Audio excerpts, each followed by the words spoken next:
السلام علیکم ورحمۃ اللہ وبرکاتہ نحمدہ ونصلی علی رسولہ الکریم اما بعد۔ معزز سامعین اکرام، پچھلے درس میں ہم نے منافقین کے بارے میں پڑھا تھا۔ آج کے درس میں ہم اللہ کی توحید اور اس کی الوہیت کے بارے میں پڑھیں گے۔ تو میں شروع کرتی ہوں سورہ بقرہ کی آیت نمبر 21 سے۔ اعوذ باللہ من الشیطان الرجیم، بسم اللہ الرحمن الرحیم۔ یا ایھا الناس اعبدوا ربکم الذی خلقکم والذین من قبلکم لعلکم تتقون۔ اے لوگو، عبادت کرو اپنے رب کی جس نے پیدا کیا تم کو اور تم سے پہلے لوگوں کو، تاکہ تم پرہیزگار ہو جاؤ۔ اب یہاں سے اللہ کی توحید کا بیان شروع ہوتا ہے۔ اللہ تعالیٰ فرما رہے ہیں کہ اللہ ہی ہے جس نے اپنے بندوں کو عدم سے وجود میں لایا، اسی نے ظاہری و باطنی نعمتیں عطا فرمائیں۔ اللہ تعالیٰ ہی ہے جو ہر چیز کا خالق ہے، جن، انسان، شیاطین، چرند پرند، جو کچھ زمین میں ہے اور جو کچھ آسمان میں ہے، سب کا خالق اللہ ہی ہے۔ تو اللہ تعالیٰ فرما رہے ہیں کہ میں نے تم کو پیدا کیا اور تم سے پہلے کے لوگوں کو، تاکہ تم صرف اور صرف میری عبادت کرو اور پرہیزگاروں میں سے بن جاؤ۔ الذی جعل لکم الارض فراشا والسماء بناء وانزل من السماء ماء فاخرج به من الثمرات رزقا لکم فلا تجعلوا للہ اندادا وانتم تعلمون۔ جس نے بنایا تمہارے لیے زمین کو بچھونا اور آسمان کو چھت، اور نازل کیا آسمان سے پانی، تو نکالا اس کے ذریعے سے پھل جو تمہارے لیے رزق ہو، تو تم نہ بناؤ اللہ کے لیے کوئی شریک اس حال میں کہ تم جانتے ہو۔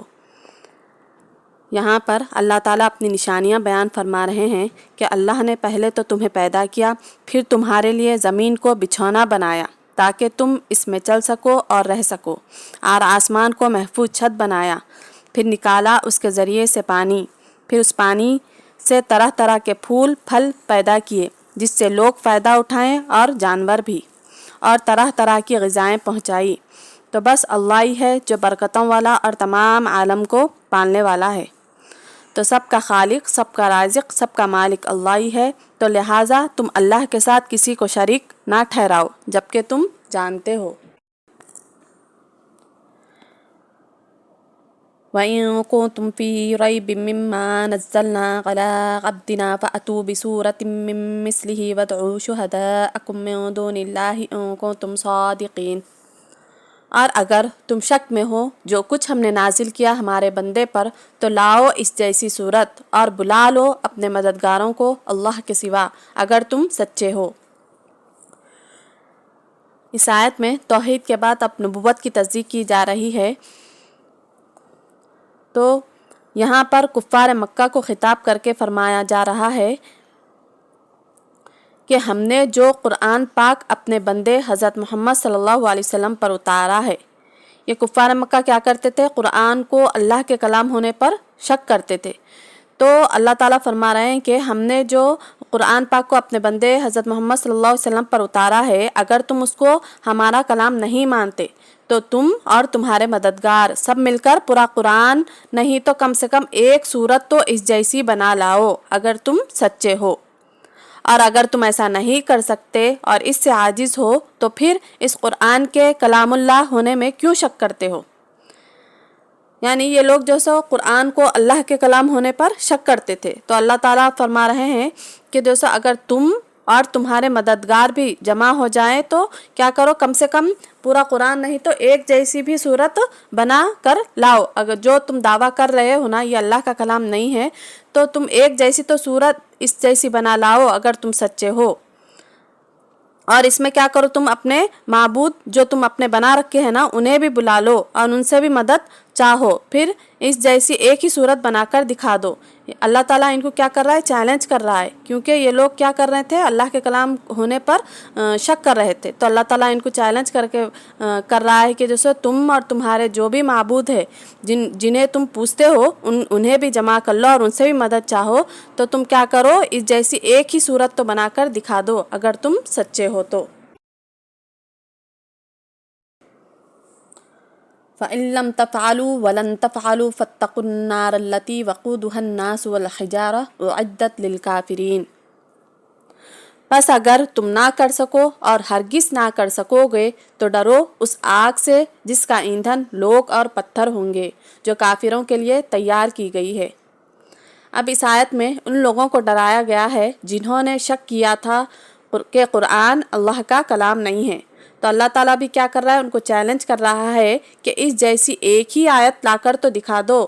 پھر اللہ فرما رہے ہیں کہ تم اور تمہارے سارے مددگار بھی جمع ہو جائیں تب بھی تم اس جیسی ایک صورت نہیں بنا سکتے، اور ہرگز تم یہ کام نہیں کر سکو گے۔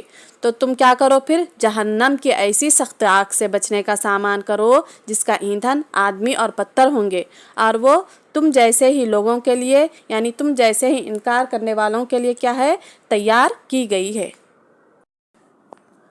وَبَشِّرِ الَّذِينَ آمَنُوا وَعَمِلُوا الصَّالِحَاتِ أَنَّ لَهُمْ جَنَّاتٍ تَجْرِي مِن تَحْتِهَا الْأَنْهَارُ كُلَّمَا رُزِقُوا مِنْهَا مِن ثَمَرَةٍ رِزْقًا قَالُوا هَذَا الَّذِي رُزِقْنَا مِن قَبْلُ وَأُتُوا بِهِ مُتَشَابِهًا وَلَهُمْ فِيهَا أَزْوَاجٌ مُطَهَّرَةٌ وَهُمْ فِيهَا خَالِدُونَ۔ اور خوشخبری سنا دیجئے جو لوگ ایمان لائے اور نیک عمل کیے کہ ان کے لیے باغات ہیں جن کے نیچے سے نہریں بہتی ہوں گی، جب جب انہیں اس میں سے کوئی پھل کھانے کو دیا جائے گا تو وہ کہیں گے یہ تو وہی ہے جو ہمیں پہلے کھانے کو دیا گیا تھا، اور ان کو ایک دوسرے کے ہم شکل میوے دیے جائیں گے، اور وہاں ان کے لیے پاک بیویاں ہوں گی اور وہ اس میں ہمیشہ ہمیشہ رہیں گے۔ پچھلی آیت میں اللہ نے کافروں اور دشمنان دین کو آگ سے ڈرایا تھا جنہوں نے کیا کیا تھا، اللہ کے قرآن کو اللہ کے کلام ہونے پر شک کیا تھا۔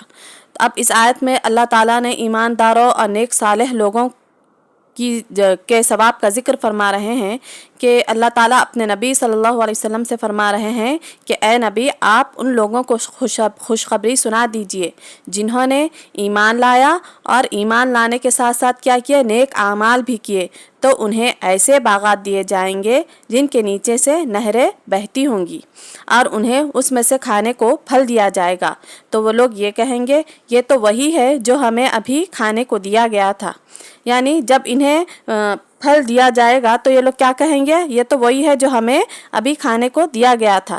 یہ لوگ اس لیے ایسا کہیں گے جنتی لوگ کہ یہ کیا ہے، ظاہری شکل و صورت میں تو وہ بالکل ایک دوسرے کے مشابہ ہوں گے، یعنی جب ان کے پاس کوئی پیالہ یا کوئی کھانے کی چیز آئے گی، پھر دوسری چیز آئے گی، تو وہ لوگ کیا کہیں گے کہ یہ تو ابھی کھایا تھا، تو فرشتے کہیں گے کہ کھائیے، اگرچہ یہ کیا ہے، شکل و صورت میں یکساں ہے، مطلب دکھنے کو جو پہلے دیا گیا تھا اور اب جو دیا گیا ہے دکھنے میں شکل و صورت میں یکساں ہے، لیکن مزہ اور ہے۔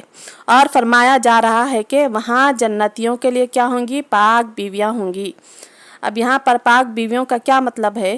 پاک بیویوں کا مطلب یہ ہے کہ وہ دنیا کی تمام ظاہری و باطنی گندگیوں سے پاک ہوں گی، یعنی وہ جو بیویاں ہوں گی نا، دنیا کی ہر گندگی سے کیا ہوگی، جو ظاہری اور باطنی گندگیاں ہیں اس سے پاک و صاف ہوں گی، یعنی انہیں بول و براز، حیض و نفاس، تھوک، ریٹ اور ہر ایسی چیز سے کیا ہوں گی، وہ پاک ہوں گی جس سے انسان کو جس سے انسان وہ چیزوں کو ناپسندیدہ کرتا ہے، تو ایسی چیزوں سے کیا ہوں گی، ان کی بیویاں پاک و صاف ہوں گی۔ تو آج کا درس میں انہی چند آیات پر مکمل کرتی ہوں۔ اللہ سے دعا ہے کہ اللہ تعالی ہم تمام کو نیک اعمال کی توفیق عطا فرمائے اور ہمارا ٹھکانہ جنت الفردوس بنائے، آمین ثم آمین۔ والسلام علیکم ورحمۃ اللہ وبرکاتہ۔